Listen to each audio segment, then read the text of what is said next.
کہ اگر خدا کو مان لے تو پھر سوال یہ ہے کہ خدا نے اس کائنات کو کیسے پیدا کیا. یہ ایک سوال آتا ہے ذہن میں، جس کے نہیں آتا وہ کہے گا پاگل پن ہے، خامخواہ اس پر کیوں سوچتے ہیں. لیکن جس کے ذہن میں سوال آ گیا اس کے لیے بڑی مصیبت ہو جاتی ہے. وہ تو سوچتا ہے، انسان کا اختیار نہیں ہوتا اپنے ذہن پر. وہ لاکھ رو کے اسے مت سوچو، وہ اور سوچے گا. یہ مصیبت ہے فلسفیوں کی. کیسے پیدا کیا؟ اب ایک تصور تو یہ ہے کہ جیسے یہ میز ہے، بڑھئی نے بنایا اس کو، بڑھئی علیحدہ ہے، میز علیحدہ ہے.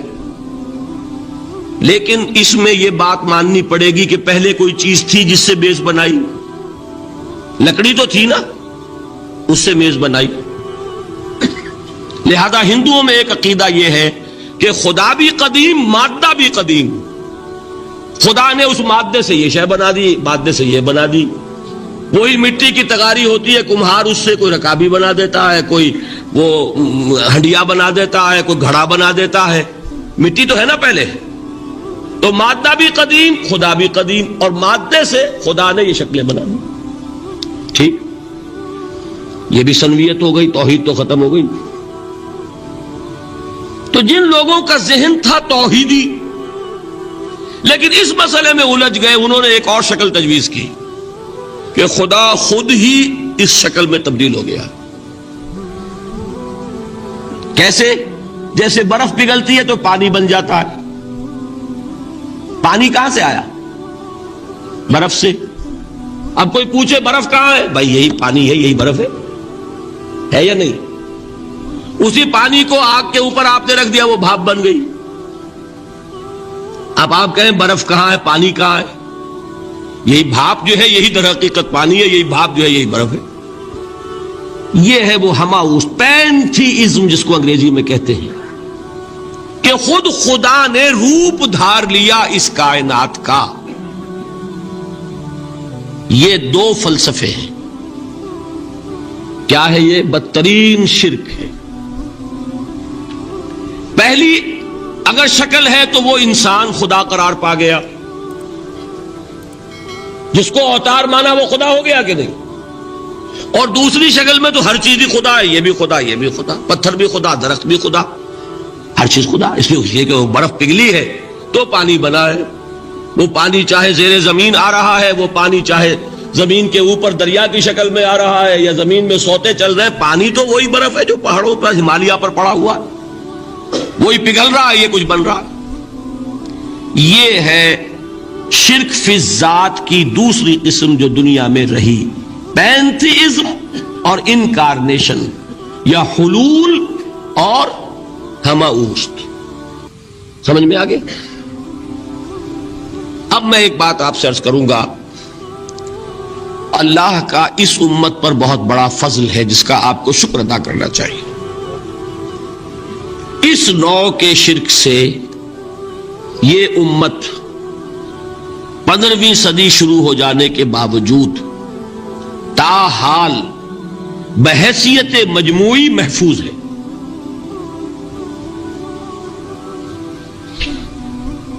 میں نے بحیثیت مجموعی کہا ہے. کوئی افراد یا عوام الناس یا جوہلا یا شعراء یا نعت گو وہ مبالغہ آرائی میں کوئی بات کہہ دیتے ہو تو وہ علیحدہ بات ہے.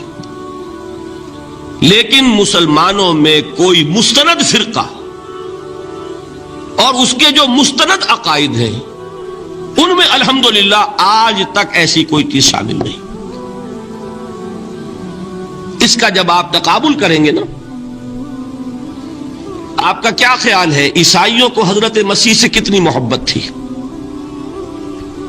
اس کا تقابل کیجئے جو محبت مسلمانوں کو رہی حضور کے ساتھ. عیسائیوں کی محبت عشر عشیر نہیں بنے گی. اس محبت کے باوجود کہ ہمیں 10 گنا 100 گنا 1000 گنا زیادہ محبت ہے حضور کے ساتھ، لیکن دیکھیے کہ انہوں نے خدا کا بیٹا بنا دیا. یہاں کسی نے حضور کے بارے میں یہ بات آج تک کہی؟ یہ بہت بڑا کنٹراسٹ ہے نا. یہ در حقیقت عقیدت اور محبت کا غلو ہوتا ہے. تو عقیدت اور محبت کی کمی تو یہاں بھی نہیں، الحمدللہ ان سے زائد ہے. لیکن الحمدللہ ثم الحمدللہ ثم الحمدللہ، خدا کا بیٹا تو کسی نے نہیں بنایا۔ اچھا میں ایک اور کنٹراسٹ آپ کو دکھاتا ہوں تاکہ آپ اللہ کا شکر کریں۔ حضرت علی کی کیا نسبت ہے حضور کے ساتھ؟ نبی اور امتی۔ حضرت علی کو خدا کہنے والے پیدا ہوئے کہ نہیں؟ بتائیے نا، کیا وجہ ہے کہ علی کو خدا کہنے والے پیدا ہوئے لیکن محمد کو خدا کہنے والا پیدا نہیں ہوا صلی اللہ علیہ وسلم ورضی اللہ تعالی عنہ؟ بہت اہم بات ہے، غور کیجئے گا اس میں۔ حالانکہ حضرت علی کا رتبہ کہاں، حضور کا کہاں؟ آج بھی آپ دیکھیے آپ کے جاہل عوام کے زبان پر نعرہ یا علی مدد کا ہوتا ہے یا محمد مدد کسی نے کہا آج تک؟ یہ یا محمد لکھنے کے کام آتا ہے صرف، وہ مسجد پہ لکھ دو تاکہ پتہ چل جائے یہ فلاں فرقے کی مسجد ہے، دوسرا خود ہی بھاگ جائے وہاں سے۔ یہ صرف اس کام کے لیے ہے۔ باقی جہاں اصل میدان میں بات آتی ہے کوئی نعرہ لگاتا ہے یا محمد مدد، محمد کا رتبہ اونچا یا علی کا، تو ان سے کیوں نہیں مدد مانگی؟ یہ سوالات آپ کے سامنے رکھ رہا ہوں میں۔ پھر یہ کہ جس طریقے سے کہ غوث اعظم کو پکارا جاتا ہے، کیا محمد کو پکارا جاتا ہے؟ کیا نسبت ہے؟ حضرت علی تو پھر بھی صحابی ہے، خلیفہ چہارم ہے، حضور کے چچا داد بھائی ہے، داماد ہے۔ غوث اعظم تو بہرحال وہ نسبت تو نہیں ہے۔ دیکھیے میں اس کا تعلق جوڑتا ہوں ختم نبوت سے۔ جس طرح اللہ نے خصوصی حفاظت فرمائی ہے قرآن کی، اسی طرح خصوصی حفاظت فرمائی ہے محمد الرسول اللہ۔ یہ اسپیشل پروٹیکشن ہے، ورنہ نہیں ہو سکتی تھی۔ یہ خصوصی تحفظ ہے اللہ۔ یہاں بگاڑ پیدا ہو جائے تو صحیح کون کرے گا؟ حضرت مسیح کی اصل حقیقت تو حضور نے آگے بتا دی۔ ذالک عیسی ابن مریم قول الحق الذی فیہ یمترون ما کان للہ ان یتخذ ولدا سبحانہ۔ یہ حضور نے آ کر حضرت مسیح کی حقیقت بیان کر دی کہ نہیں؟ سورہ مریم کی یہ آیات سنی تھی نجاشی رحمت اللہ علیہ نے جب حضرت جعفر ابن ابی طالب کی زبان سے، تو کیا کہا تھا تنکا اٹھا کر، خدا کی قسم جو ان آیات میں مسیح کا مقام بیان ہوا ہے، مسیح اس سے تنکا بھر بھی زیادہ نہیں ہے۔ لیکن اگر محمد الرسول اللہ کو خدا کا بیٹا بنا دیا گیا ہوتا یا خدا بنا دیا گیا ہوتا تو کون آتا اس کی اصلاح کے؟ جیسے قرآن مجید کا تحفظ ہے ایسے ہی محمد الرسول اللہ کا تحفظ ہے۔ وہ تحفظ ہوا کیسے ہے؟ جتنا قرآن مجید نے ایمفیسائز کیا حضور کی بشریت کو، قل انما انا بشر مثلکم، اے نبی ان کو بتاتے رہیے، بار بار بتائیے کہ مجھے کچھ اور نہ بنا لینا، میں بھی بشر ہوں، انسان ہوں۔ ہاں مجھ پر وحی ہوتی ہے، تم پر نہیں ہوتی، یہ فرق ہے۔ میں رسول ہوں، تم نہیں ہو۔ یہ بعد میں ذرا اور مسئلہ میں واضح کروں گا، ابھی صرف یہ نوٹ کیجئے کہ یہ تحفظ جو ہے، جیسے قرآن کو تحفظ دیا لیکن اس کے لیے ذرائع بھی ہے نا۔ یہ حفظ قرآن کا سلسلہ جو ہے یہ اس کا ذریعہ بنا۔ یہ رمضان میں تراویح جو ہے اس کا ذریعہ بنی۔ ہمارے ملکوں کے اندر تو حفاظ کو مسجدیں نہیں ملتی، تلاش کرتے پھرتے ہیں، اور ایک جیسا کہ اینول جشن ہوتا ہے قرآن مجید کا، ہر حافظ اپنا حفظ تازہ کر رہا ہے، حفاظ لگے ہوئے ایک دوسرے کے ساتھ تازہ کرنے میں۔ یہ ذریعہ ہے اللہ تعالیٰ نے کہ جس کے ذریعے سے قرآن کو محفوظ کیا۔ تو حضور کو جو حفاظت دی اس کا ایک طریقہ کیا ہوا؟ قرآن مجید میں حضور کی بشریت کا نمایاں کرنا، اور دوسرا یہ کہ خود حضور نے ایسی باریک بینی سے روکا۔ یہ بھی آپ کو پسند نہیں تھا کہ میں آؤں تو تم کھڑے ہو جاؤ۔ سنا کہ نہیں سنا آپ نے؟ صحابہ کو آپ روکتے تھے، ایک صحابی کی زبان سے نکل گیا ما شاء اللہ و ما شئت، جو اللہ چاہے اور جو آپ چاہیں، فوراً ٹوک دیا اجعلتنی للہ ندا، کیا تم نے مجھے خدا کا مد مقابل بنا دیا؟ مشیت صرف اس کی ہے۔ یہ روک ٹوک، یہ وہ چیزیں ہیں کہ جس کی بنا پر اللہ نے تحفظ عطا فرمایا۔ یہ جو آپ نے فرمایا میری قبر کو کسی جلسے اور جشن کا مرکز نہ بنا لینا، فرمایا کہ نہیں فرمایا؟ اللہ تعالیٰ لعنت فرمائے بنی اسرائیل پر کہ انہوں نے اپنے نبیوں کی قبروں کو تو میلہ گاہ بنا لیا۔ یہ ساری وہ ہے، یہ تحفظات ہیں، یہ بچاؤ ہے، یہ امت کو متنبہ کیا جا رہا ہے کہ محبت اور عقیدت کا غلو جیسے پہلے ہوا، یا اہل الکتاب لا تغلو فی دینکم، اے کتاب والو اپنے دین میں غلو سے کام نہ لو۔ یہ غلو محبت، غلو عقیدت ہے جس کی بنا پر وہ خدا کے بیٹے بنا دیے گئے، اور اگر وہ ہوتا یہاں اللہ کا نہ معلوم اللہ کے برابر کس طریقے سے حضور کو بنا دیا جاتا، لیکن قرآن نے خود حضور نے اس کی پیش بندی کی، جس کا ظہور ہم دیکھ رہے ہیں کہ اللہ کے فضل و کرم سے یہ امت تا حال بحیثیت مجموعی محفوظ ہے۔ البتہ دیکھیے شاعروں کی باتیں اور ہوتی ہیں، اور عوام کی اور واعظوں کی اور نعت گوؤں کی باتیں جو ہے وہ اور ہیں۔ میں جس چیز کی نفی کر رہا ہوں وہ علماء کی بات ہے۔ شاعروں کا تو قرآن مجید کے اندر خود ہی بھاڑا پھوڑ دیا اللہ نے، والشعراء یتبعهم الغاوون الم تر انہم فی کل واد یہیمون انہم یقولون ما لا یفعلون۔ مبالغہ نہ کریں تو شعر میں رنگ ہی پیدا نہیں ہوتا، پھر شعر کائے کو کہنا ہے نثر کہو بھائی، مبالغے سے اس میں ایک تاثیر پیدا ہوتا۔ وہ مبالغے ہمارے شاعروں نے، ہمارے نعت گوؤں نے کیے ہیں، اور اس میں اللہ تعالیٰ انہیں معاف کرے، بالکل اوتار کر الفاظ بھی استعمال کر دیے۔ وہی جو مستوی عرش تھا خدا ہو کر، اتر پڑا وہ مدینے میں مصطفیٰ ہو کر۔ بتائیے رام چندر جی کے بارے میں جو عقیدہ ہے، اب کیا فرق رہ گیا؟ بال برابر فرق ہے یا کوئی؟ اور نقطے پیدا کرتے ہیں۔ مدینے کی مسجد میں منبر کے اوپر بغیر عین کا ایک عرب ہم نے دیکھا، کیا سمجھ میں آیا؟ عرب میں سے عین نکالا، کیا بنا؟ یہ نقطہ آفرینی ہے۔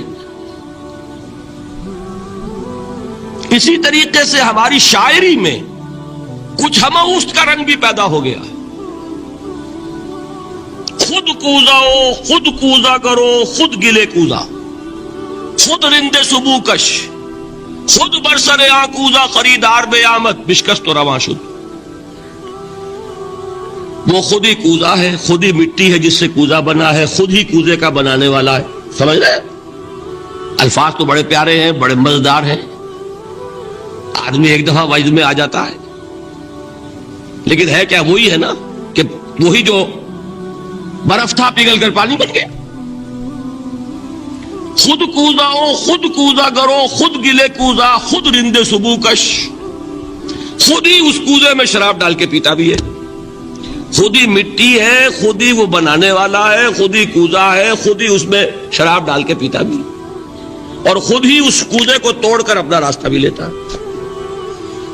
اب آپ اس پر سر دنیے اور جو چاہے کریں، لیکن یہ کہ اس کا ڈانڈے مل گئے کہ نہیں اسی ہماؤس سے؟ لیکن یہ کسی مفتی کی بات ہے کیا؟ یا کسی ائمہ دین میں سے کسی کا قول ہے؟ بھائی شاعروں کی باتیں سن لیا کریں، اللہ اللہ خیر سن۔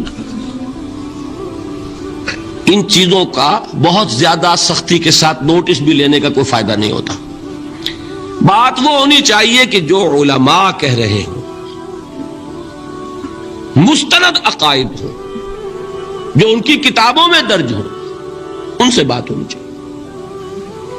تو یہ چیزیں، یہ گمراہیاں آئی ہیں، لیکن الحمدللہ ثم الحمدللہ کہ یہ عوام میں ہے، جہلاء میں ہے، شعراء میں ہے، نعت گوؤں میں ہے، یہ کسی بھی مستند دینی فرقے کے مستند علماء میں ہم کے ہاں موجود نہیں۔ البتہ ایک مسئلہ جو ہے نور اور بشر کا، وہ ذرا تھوڑا سا میں حل کر دوں آج۔ آپ سمجھتے ہوں گے لا ینحل ہے، میں نے جس طرح کہا تھا کہ امام بخاری کا قول بھی 100% درست اور امام ابو حنیفہ کا بھی 100% درست ثابت کیا کہ نہیں؟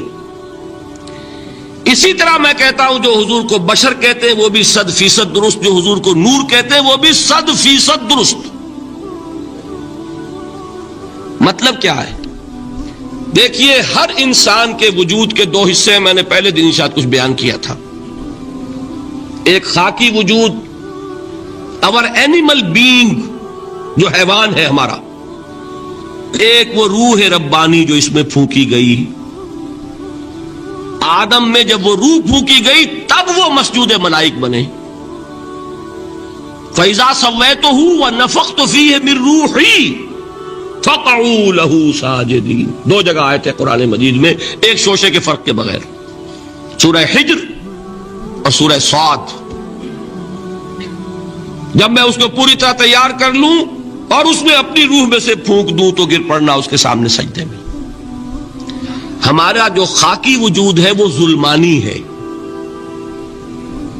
اور جو ہمارا روحانی وجود ہے وہ نورانی ہے۔ اس کی نسبت کس سے ہے؟ اللہ سے۔ بات سمجھ میں آئی؟ لیکن ہم نے اپنے اس نورانی وجود کو اپنے خاکی ظلمانی وجود میں دفن کیا ہوا ہے، اور محمد الرسول اللہ صلی اللہ علیہ وسلم کا وہ نورانی وجود آپ کے اس خاکی وجود پر اس درجے غالب تھا کہ وہ خاکی وجود معدوم کے درجے میں ہے، لیکن وہ حضور صلی اللہ علیہ وسلم پر اثر انداز نہیں ہو سکتا۔ وہی خاکی وجود ہے جسے ہم نفس کہتے ہیں، نفس غلبہ کر سکتا ہے محمد پر صلی اللہ علیہ وسلم۔ حضور کی شخصیت کی نورانیت نے آپ کی شخصیت کے خاکی وجود کا احاطہ کیا ہوا، ہماری شخصیت کی ظلمانیت نے ہماری اس نورانیت کو گل کیا ہوا، دفن کیا ہوا، چھپایا ہوا ہے۔ بس یہ فرق ہے۔ انہیں آپ کہہ لیں نور، صحیح ہے، ان کی نورانیت غالب ہے۔ یہی بات ہے جو حضور نے اس طرح سمجھائی۔ دیکھو، ہر انسان کے ساتھ ایک شیطان ہوتا ہے۔ اب کسی صحابی نے بڑی جرت سے کام لیا، پوچھ لیا حضور کہ آپ کے ساتھ بھی ہے؟ ہر انسان کے ساتھ جو کہا نا، تو انسان تو ہے آپ بھی، جو کہ آپ کے ساتھ بھی ہے۔ آپ نے فرمایا ہے، لیکن میں نے اسے مسلمان کر رکھا۔ بات ختم ہو گئی۔ نفی نہیں ہے، وہ میرے تابع ہے، میرا مطیع ہے، مجھے گدن نہیں پہنچا سکتا۔ ہے تو صحیح، لیکن نہ ہونے کے درجے میں آ گیا کہ نہیں؟ یہ ہے فرق سارا۔ اور میں یہاں پہ کوٹ کرنا چاہتا ہوں ایک بہت بڑے بریلوی مکتب فکر کے عالم دین، صاحبزادہ، نام میرے ذہن سے ایک دم اتر گیا، فیض الحسن، اللہ تعالیٰ ان کی خطاؤں سے درگزر فرمائے، ان کی مغفرت فرمائے۔ آپ نے سنا ہوگا نا نام۔ انہوں نے ایک روز تقریر کی جو میں نے سنی، اور تقریر کہاں کی؟ ساہیوال میں۔ وہاں کا ایک بہت مشہور چوک ہے، مہاجرین، مسجد مہاجرین کہلاتی ہے، وہاں تقریر تھی ان کی، میں نے سنی۔ ان کے الفاظ یہ تھے کہ کیا آپ لوگ ہمیں جاہل سمجھتے ہیں؟ کیا ہمیں عربی نہیں آتی؟ کیا ہم نے قرآن نہیں پڑھا جس میں بار بار یہ لکھا ہوا ہے کہ حضور بشر ہیں؟ حضور بشر ہیں، لیکن اصل میں ہم حضور کی بشریت کو نمایاں کرنے کو سوء ادب سمجھتے ہیں۔ بات سمجھیے آپ نے، اس قدر پیاری بات ہے۔ انہوں نے کہا کہ آپ کے باپ کا نام کیا ہے؟ عبد الرحمان۔ آپ عبد الرحمان کہہ کے پکارتے ہیں انہیں؟ ابا جان۔ ابھی آپ نے وہ آیات سنی، حضرت ابراہیم نے اپنے مشرک باپ کو یا ابت ہے، یا ابت ہے، بڑا پیارا ترجمہ کیا، ابا جان، ابا جان۔ کیا نام لیں گے؟ آپ کے باپ کا نام ہے، نام نہیں لیتے آپ، کیوں؟ ادب کی وجہ سے۔ اسی وجہ سے ہم در حقیقت حضور کی بشریت کو نمایاں کرنے کو سوء ادب سمجھتے ہیں، ورنہ کوئی ہم جاہل ہیں، ہمیں عربی نہیں آتی، ہم نے قرآن نہیں پڑھا، ہم جانتے ہیں کہ وہ بشر۔ بات سمجھ میں آئی؟ کتنی آسانی سے مسئلہ حل ہوتا، بشرطے کہ نیت حل کرنے کی ہو۔ آخر آمنہ کے بیٹے ہیں، عبداللہ کے بیٹے ہیں، عبد المطلب کے پوتے ہیں، بچپن آپ پر گزرا ہے، لڑکپن آپ پر گزرا ہے، نوجوانی آپ پر آئی ہے، جوانی آپ پر آئی ہے، شادی آپ نے کی ہے، اولاد آپ کی ہے. کون بے وقوف احمق ہوگا کہ جو آپ کی بشریت کا انکار کرے گا؟ لیکن یہ کہ جس طریقے سے اس کو بیان کیا جاتا ہے وہ ایک مسئلہ بن گیا اختلافی، وہ رد و قضا اور کھینچ تان. اور اس میں بھی سمجھ لیجئے مثلکم پر جو ایمفیسس بعض حضرات دے دیتے ہیں اپنے توحیدی جو ان کے اندر ایک مزاج ہے، اللہ تعالیٰ ان کے مزاج کو اور پختہ کرے، لیکن اس میں بھی مبالغہ کیا جاتا ہے. ایک حدیث مجھ سے سنیے جس میں حضور نے مثل کا انکار کیا. مثلکم کا مطلب اگر کسی نے یہ سمجھا کہ بالکل ہم جیسے ہیں تو بہت بڑی مغالطے میں. حضور صوم وصال سے منع فرماتے تھے، خود رکھتے تھے. صوم وصال کیا ہے؟ آج روزہ رکھا، شام کو افطار نہیں کیا، وہی روزہ رات بھر چل رہا ہے، اگلے دن بھی چل رہا ہے، شام تک کو جا کے پھر کھولا تو 2 دن کا صوم وصال ہو گیا. اگلے دن بھی نہیں کھولا، چلا تو 72 گھنٹے کا صوم وصال ہو گیا. یہ کیا ہے؟ صوم وصال. خود رکھتے تھے اور صحابہ کو روکا. صحابہ میں سے کسی نے ہمت کر لی، حضور آپ خود رکھتے ہمیں روکتے. فرماتے ہیں ایکم مثلی، تم میں سے کون مجھ جیسا ہے؟ ابھی تو عند ربی، میں تو اپنے رب کے پاس رات گزارتا ہوں. ہوا یطعمنی ویسقین، وہ مجھے کھلاتا ہے پلاتا ہے. بتائیے کون ہے جو اس کا دعویٰ کرے گا؟ حضور کے خصائص ہیں. حضور خود فرماتے ہیں تم صرف سامنے سے دیکھتے ہو، میں پیچھے سے بھی دیکھتا ہوں. کہاں ہوا وہ مثلیت؟ اگر آپ نے بالکل اپنے جیسا سمجھ لیا تو بڑے مغالطے میں ہیں. نبی کا مقام ہے، نبی کا رتبہ ہے، نبی کے خصائص ہیں. آپ سو گئے تو آپ کی نیند، آپ کی وضو ٹوٹ گئی اور نبی سو گیا تو کہاں گئی مثلیت؟ پھر مثل اس معنی میں کہ بشر ہیں، نسل آدم سے ہیں، اس میں کوئی شک نہیں. اس معنی میں مثل ٹھیک ہے، قل انما انا بشر مثلکم.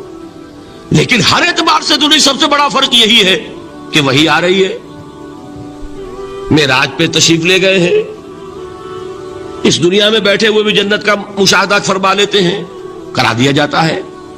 دوزخ کا مشاہدہ کرایا جاتا ہے، فرشتے کو دیکھ رہے ہیں. یہ چیزیں ہیں. اور پھر خصائص جیسا کہ میں نے عرض کیا کہ آپ پیچھے سے بھی دیکھتے ہیں. آپ کا معاملہ یہ ہے کہ آپ اگر سو جائیں تو آپ کا وضو نہیں ختم ہوگا. یہ ساری چیزیں جو ہے ان سب کو بیلنس کیجئے تو معلوم ہوگا کہ آپ بشر بھی ہیں 100% درست. لیکن آپ کی وہ نورانیت، آپ سراج منیر، ہدایت کا روشن چراغ، آپ کی جو روح انور ہے وہ آپ کے اس جسدی وجود پر اس طریقے سے حاوی ہے کہ گویا کہ اس نے اس کی ظلمانیت کو ختم کر کے رکھ دیا. اس معنی میں کوئی کہے نور مجسم تو مجھے کوئی اعتراض نہیں. یہ ہے ان چیزوں کو جمع کرنے کی شکل، خواہ مخواہ کی کھینچ تان کے سوا کچھ نہیں. بہرحال یہ پہلا حصہ ختم ہوا، شرک فی الذات. اب آئیے شرک فی الصفات. میں نے عرض کیا تھا کہ یہ ایک بڑا علمی مسئلہ ہے اور اس میں ٹھوکر لگ جاتی ہے. وجہ کیا ہے اس کو سمجھ لیں. بنیادی بات، ہماری زبان جو ہے وہ بہت محدود ہے. ہماری ہی زبان ہے جسے اللہ نے ذریعہ بنایا اپنی ہدایت کا، ورنہ ہمارے پلے نہ پڑتی بات، ظاہر ہے نا. لیکن ہماری زبان کی محدودیت ہے. اس محدودیت کا ایک مظہر یہ ہے کہ ہم جو الفاظ اللہ کے لیے بطور صفت استعمال کرتے ہیں وہی الفاظ مخلوقات کے لیے بھی کر لیتے ہیں. اللہ موجود، ہم بھی موجود. اللہ زندہ، ہم بھی زندہ. اللہ علیم، تو انسان علیم بھی علیم نہیں، علامہ بھی ہے کہ نہیں؟ یہ تو بڑا مبالغے کا لفظ ہے. انسان علامہ ہے کہ نہیں؟ اللہ دیکھتا ہے، بصیر ہے، ہم بھی بصیر ہیں۔ اللہ سنتا ہے، سمیع ہے، ہم بھی سنتے ہیں۔ اللہ کو قدرت حاصل ہے، کچھ ہمیں بھی حاصل ہے۔ ایک مکہ مارا تھا حضرت موسیٰ نے، جان نکال دی تھی کہ نہیں؟ ہے نا کچھ نہ کچھ۔ اللہ چاہتا ہے، ہم بھی چاہتے ہیں۔ اسے دیکھیے چاہت میں وہ ہو گیا تھا جس پر روک دیا حضور نے، ما شاء اللہ وما شئت اجعلتنی للہ ندا، کیا تم نے مجھے اللہ کا مد مقابل بنا دیا؟ دھوکہ ان الفاظ کے اشتراک کی وجہ سے لگ جاتا ہے۔ بات سمجھ میں آئی؟ اب اس میں فارمولہ میں نے عرض کیا تھا کہ ایک نوٹ کر لیں تو مسئلے سارے حل ہو جائیں گے۔ جب ہم کوئی لفظ بطور صفت اللہ کے لیے بولتے ہیں اور اسی لفظ کو مخلوق میں سے کسی کے لیے بولتے ہیں، مخلوق میں سب آ گئے، جمادات، حیوانات، انسان، اولیاء اللہ، فرشتے، انبیاء، رسول، سب مخلوق تو ہے نا؟ تو کل مخلوقات کو جب ہم ایک لفظ بطور صفت استعمال کریں گے اللہ کے لیے اور اسی لفظ کو استعمال کریں گے بندوں کے لیے، تو ان میں 3 فرق ہیں جو ذہن میں رہنے چاہیے، گن کر یاد کیجئے۔ اللہ کی ذات قدیم ہے، ہمیشہ سے ہے، اسی طرح اس کی صفت بھی قدیم ہے، ہمیشہ سے ہے۔ مخلوقات حادث ہیں، ان کی صفات بھی حادث ہیں۔ حادث قدیم کے مقابلے میں کہ پہلے نہیں تھی پھر ہو گئی۔ ایک فرق، اللہ کی ذات از خود ہے، کسی اور نے تو اس کو وجود نہیں بخشا نا، اللہ کا وجود از خود ہے، ذاتی ہے۔ اسی طرح اس کی صفات ذاتی ہیں، کسی اور کی عطا کردہ نہیں ہے۔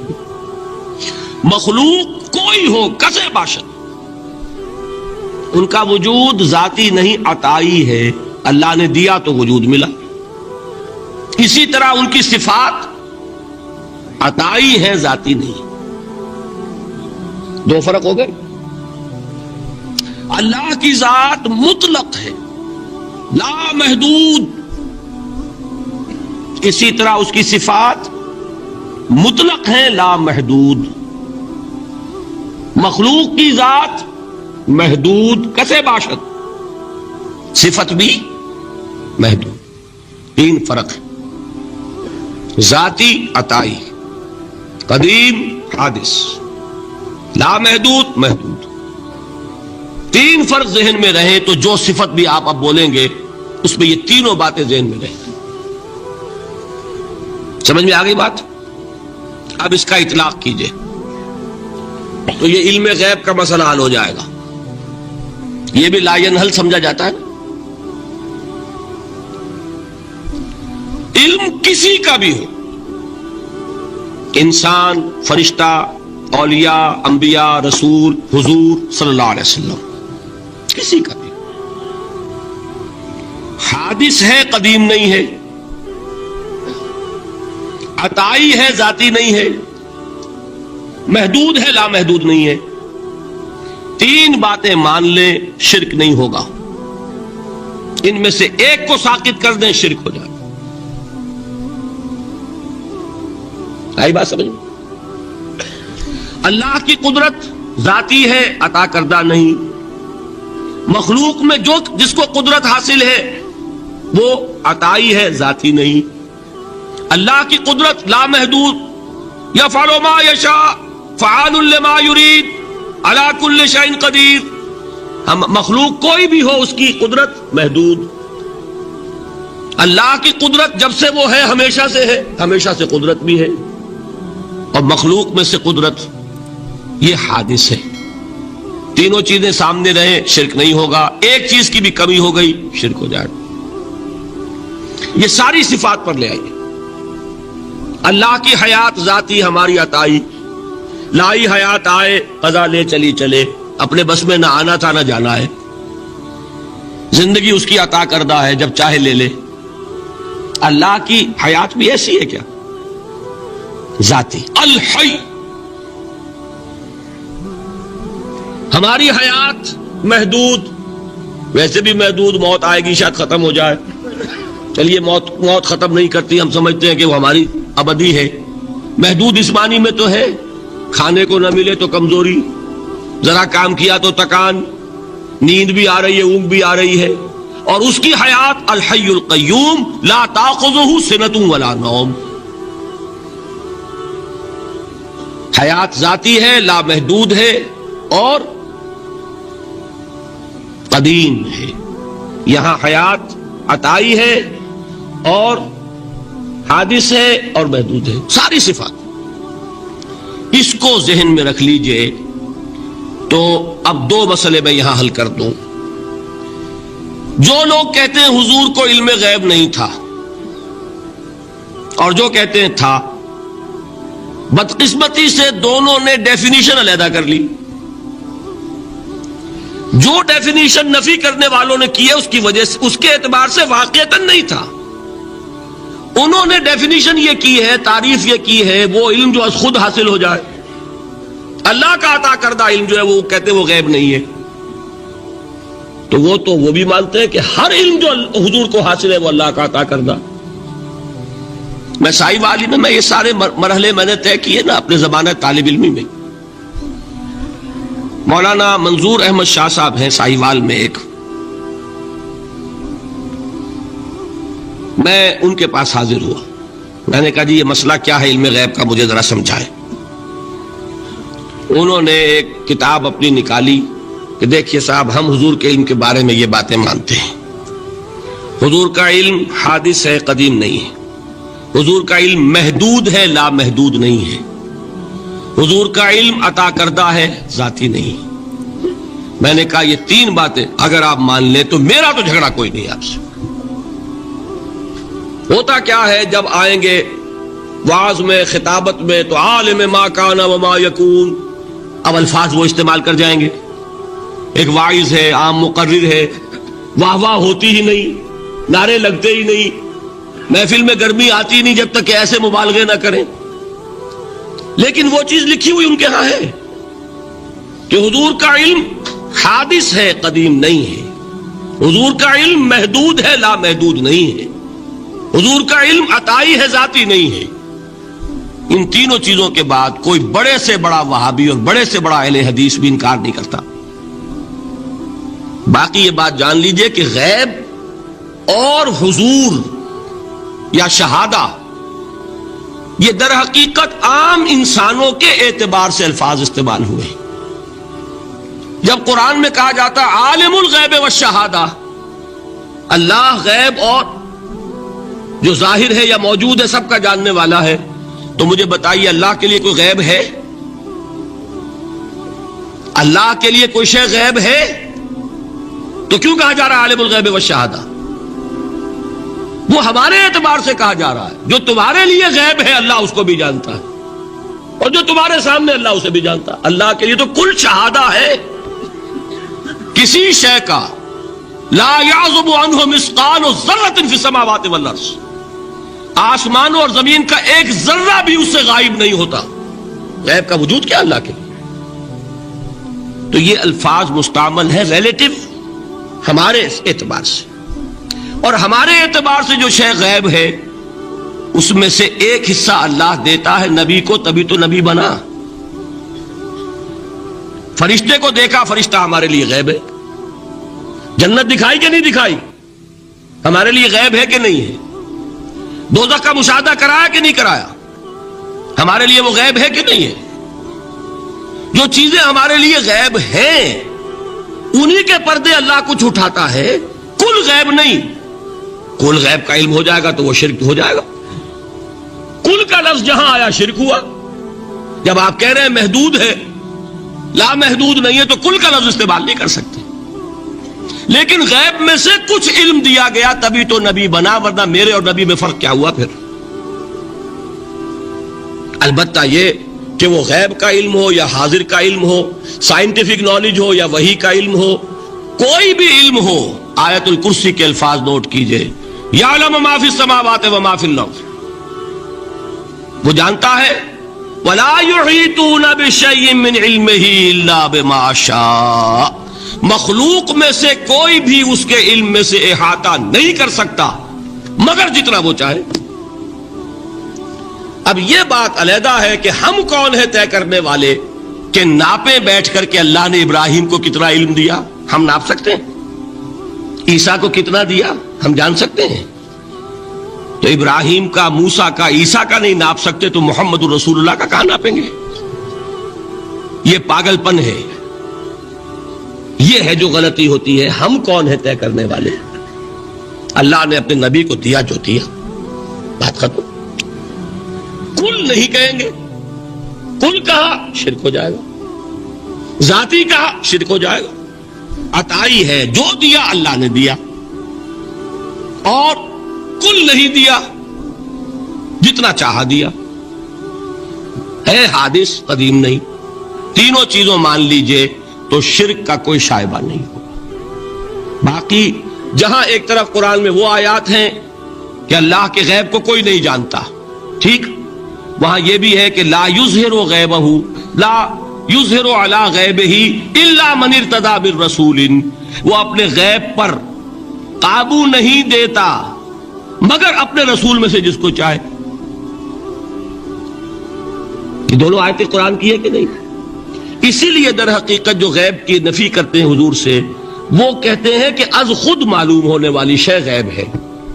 ہم کہتے ہیں از خود تو کوئی بھی شے کسی کو معلوم نہیں، ہمیں حاضر کا علم بھی اللہ ہی دیتا ہے تو ہوتا ہے، غیب کا تو بہت دور کی بات ہے۔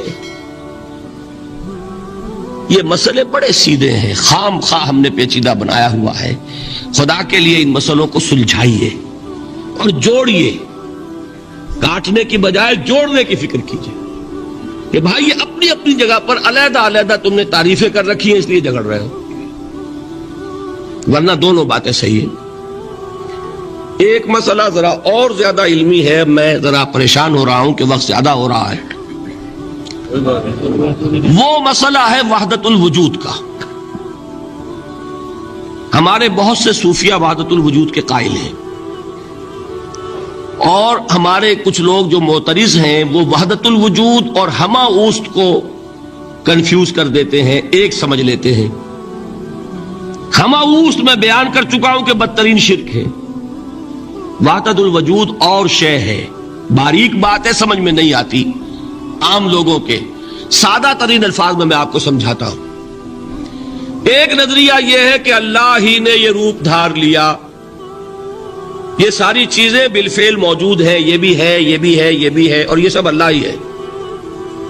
یہ بدترین شرک ہے، شرک فی الذات۔ ایک لوگوں کی رائے یہ ہے کہ یہ کچھ ہے ہی نہیں، یہ سراب ہے۔ سراب میں کیا ہوتا ہے؟ آپ کو پانی نظر آتا ہے نا؟ ہوتا ہے پانی؟ نہیں۔ ہر چند کہے کہ ہے، نہیں ہے، ہے ہی نہیں، بس اللہ ہی ہے، یہ ہے ہی نہیں۔ دیکھیے ایک شعر ہے، کل ما فی الکون وہم او خیال اور رکوس فی المرایا او ظلال، اس کائنات میں جو کچھ ہے یا تو وہم ہے یا خیال ہے، یا جیسے شیشے میں عکس ہوتا ہے، آپ ادھر کھڑے آئینے کے نظر آ رہے ہیں، ادھر بھی ہے، ادھر کوئی نہیں، یا جیسے سایہ ہوتا ہے، سایہ درخت کا سایہ زمین پر پڑ رہا ہے، اس کا کوئی وجود ہے؟ تو ایک رائے یہ، آپ اس سے اختلاف کریں، اسے پاگل پن کہہ دیں، کیا بیوقوفی کی بات کر رہے ہیں؟ جو چاہے آپ کہہ دیں، شرک نہ کہیے۔ وہ کہتے ہیں موجود صرف ایک ذات اللہ کی ہے، حقیقتاً موجود، یہ جو کچھ نظر آ رہا ہے یہ موجود ہی نہیں ہے، اس کو شرک نہیں کہیں گے۔ اسے اختلاف کریں، کوئی ضروری نہیں ہے کہ آپ مانیں ان کی بات، میں یہ نہیں کہہ رہا کہ آپ ضرور مانیں۔ شیخ احمد سرہندی رحمۃ اللہ علیہ نے اسے سمجھایا ہے اس کائنات کی حقیقت کیا ہے، ایک مثال سے۔ ان کے نظریے کو وحدت الشہود کہتے ہیں نا، وحدت الشہود، وحدت الوجود۔ شاہ ولی اللہ دہلوی نے فیصلہ کیا ہے کہ دونوں میں باریک سا فرق ہے، کوئی فرق نہیں ہے، تعبیر کا فرق۔ وہ مثال دیتے ہیں کہ دیکھیے ایک مشعل لیجئے، مشعل کیا ہوتی ہے؟ ایک لکڑی ہے، اس کے ایک سرے کے اوپر آپ نے کپڑا وغیرہ باندھ کے تیل ڈال کے آگ لگا دی، شعلہ جوالا ہے، ایک شعلہ، ٹھیک؟ وہ فرماتے ہیں کہ اس کو تیزی کے ساتھ ایک دائرے میں حرکت دیجئے، آپ کو آگ کا دائرہ نظر آئے گا؟ دیکھنے والے کو نظر آئے گا کہ نہیں؟ کیا دائرہ فی الواقع موجود ہے؟ بات ثابت ہو گئی کہ نہیں ہے، نظر آ رہا ہے۔ یہ فرماتے ہیں حضرت مجدد ای الصنعت باری تعالی است کہ معدوم را موجود می نمائند، یہ اللہ تعالیٰ کی صنائی ہے، خلاقی ہے کہ جو شے ہے نہیں اس کو دکھا دیتے ہیں کہ ہے۔ جیسے آپ نے آج سے دائرہ دکھا دیا ہے نہیں، اس کائنات کا کوئی وجود نہیں۔ میں پھر عرض کروں گا، آپ اس سے اختلاف کریں، اسے نہ مانیں، چھوڑ دیں اس کو، یہ مسئلے ہیں فلسفے کے، لیکن سوال یہ ہے کہ اس کو شرک نہیں کہیں گے آپ۔ شرک وہ ہے جب کہیں یہ بھی شے ہے اور خدا ہے، یہ بھی ہے اور خدا ہے، پتھر بھی ہے اور خدا ہے۔ جب یہ کہا جائے گا یہ ہے ہی نہیں، صرف خدا ہے، تو در حقیقت اس کو شرک نہیں کہیں گے، یہ وحدت الوجود ہے، یونٹی آف بینگ۔ اب اس کو میں ایک اور اعتبار سے سمجھا دوں گا تو مجھے امید ہے اللہ تعالیٰ اس کو آپ پر کھول دے گا۔ دیکھیے، ایک ہمارا علم، ایک اللہ کا علم، ٹھیک؟ جب تقابل کریں گے تو کیا کہیں گے؟ اللہ کے علم کے مقابلے میں ہمارا علم ہے ہی نہیں، ٹھیک؟ اللہ کی قدرت کے مقابلے میں ہماری قدرت زیرو، اللہ کی مشیت کے مقابلے میں ہماری مشیت کچھ نہیں۔ وما تشاؤون الا ان یشاء اللہ، تم چاہ بھی نہیں سکتے جب تک کہ اللہ نہ چاہے۔ تو کیا ہوئی؟ خاک ہوئی۔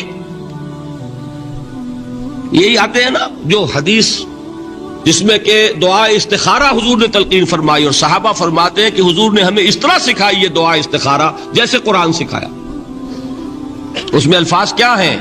فَإِنَّكَ تَعْلَمُ وَلَا أَعْلَمُ وَتَقْدِرُ وَلَا أَقْدِرُ، اے اللہ تجھے قدرت حاصل ہے، مجھے کوئی قدرت حاصل نہیں۔ اگر ظاہری الفاظ پر جائیں گے تو یہ تو خلاف واقعہ بات ہے۔ کیا حضور کو کوئی علم حاصل نہیں تھا؟ یہاں تو حضور فرما رہے فَإِنَّكَ تَعْلَمُ وَلَا أَعْلَمُ، یا چلیے اگر کوئی اور عام انسان کہتا ہے میں نہیں جانتا، تو کیا کوئی علم حاصل نہیں اسے؟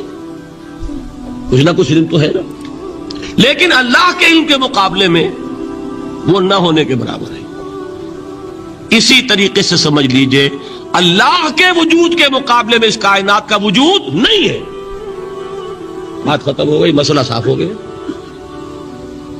حقیقی وجود صرف اللہ کا ہے، یہ اعتباری ہے، یہ ٹرانزینٹ، آل از چینج، پینٹارائم، بدل رہی ہے ہر شے، کسی چیز کو ثبات نہیں۔ آپ ایک لمحے پہلے جو آپ تھے وہ آپ، ایک لمحے بعد وہ آپ نہیں ہیں، بدل گئے آپ۔ ایک تسلسل ہے آپ کا کہ آپ سمجھتے ہیں کہ آپ وہی ہیں کہ جو آج سے 10 سال پہلے تھے۔ کیا آپ وہی ہیں؟ بدل چکے، خون پورا بدل چکا، نہ معلوم کتنی دفعہ بدل چکا، کھال بدل چکی۔ یہ تو معلوم یہ ہوا کہ یہ جو کچھ ہے ٹرانزینٹ ہے، عارضی ہے، فانی ہے، نہ ہونے کے برابر ہے، وجود برحق صرف اللہ۔ یہ بھی در حقیقت اسی شرک فی الوجود کی بات ہے۔ اگر ہم یہ کہیں کہ اللہ بھی موجود ہم بھی موجود، یہ کیا ہو گیا؟ شرک فی الوجود۔ اسی کو کہا ہے غالب نے جارو بلا بیار کہ یہ شرک فی الوجود، با گرد فرش و سینہ با ایوان برابر است۔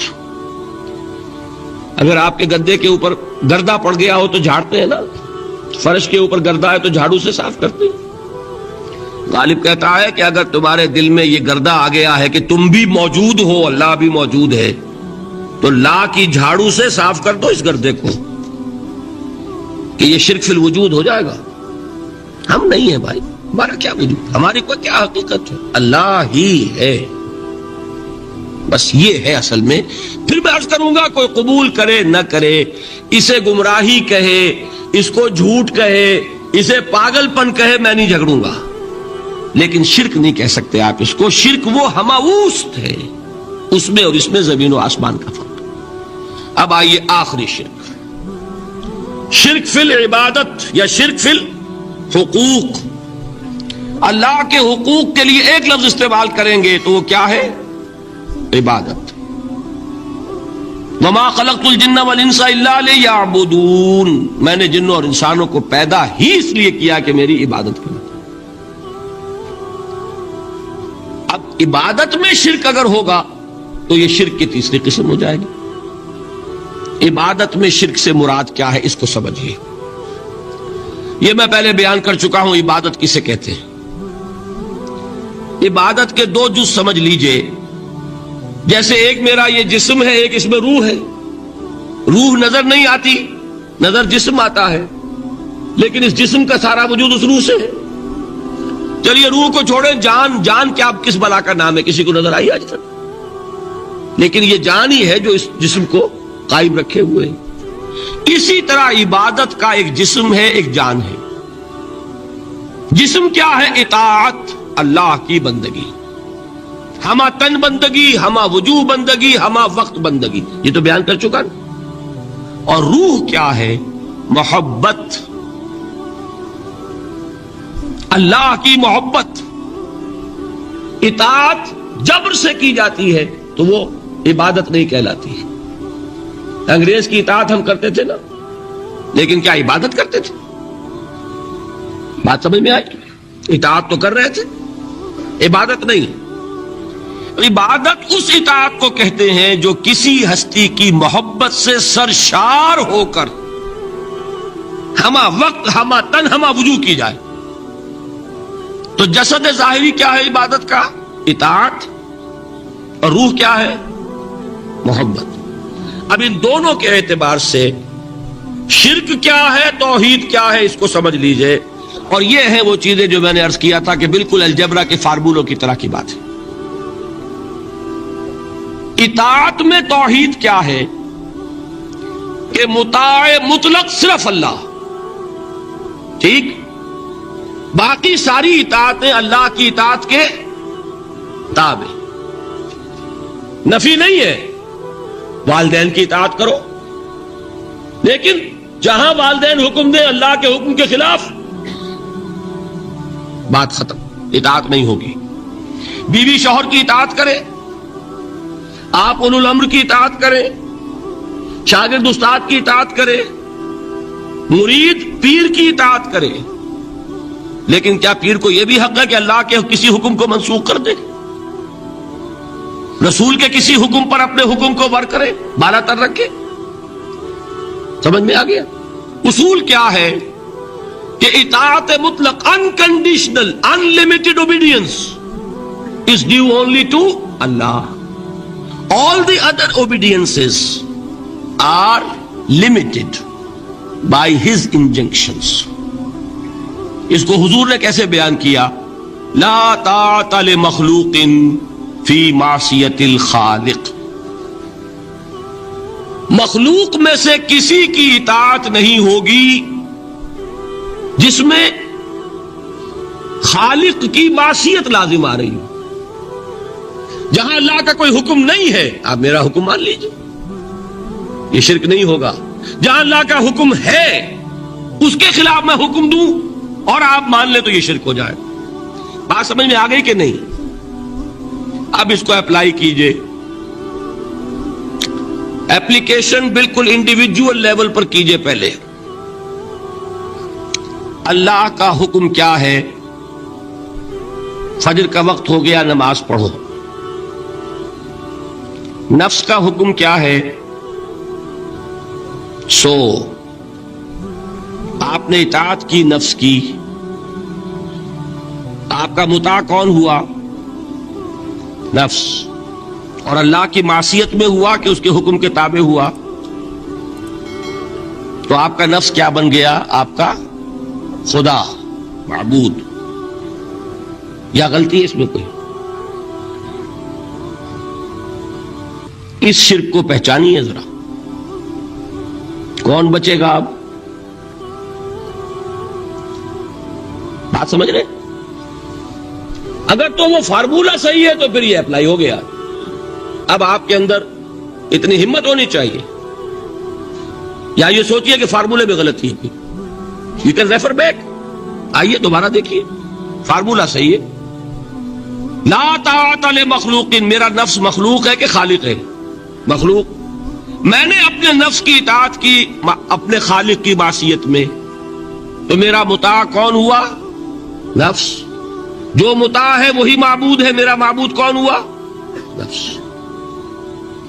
اس کو کہتے ہیں مولانا روم, نفس ما ہم کم ترس فرعون نیست, لیکن اورا عون نیست. میرا نفس بھی فرعون سے کم نہیں ہے.